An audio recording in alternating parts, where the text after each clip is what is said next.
बात निकलेगी तो फिर दूर तलक जाएगी।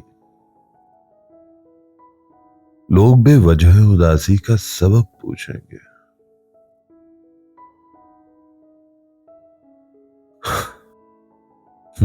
बात निकलेगी तो फिर दूर तलक जाएगी। लोग बेवजह उदासी का सबब पूछेंगे।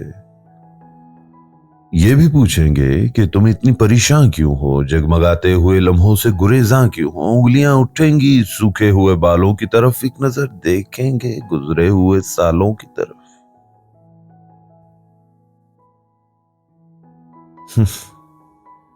चूड़ियों पर भी कई तंज किए जाएंगे, कांपते हाथों पे भी फिक्रे कसे जाएंगे। फिर कहेंगे कि हंसी में भी खफा होती है। अब तो रूही की नमाजें भी कज़ा होती हैं। लोग जालिम हैं, हर एक बात का ताना देंगे, बातों बातों में मेरा जिक्र भी ले आएंगे। उनकी बातों का जरा सा भी असर मत लेना, वरना चेहरे के तासुर से समझ जाएंगे। चाहे कुछ भी हो, सवालात न करना उनसे।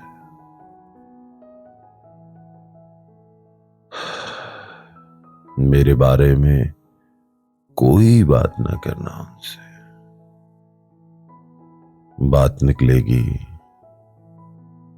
तो फिर दूर तलक जाएगी।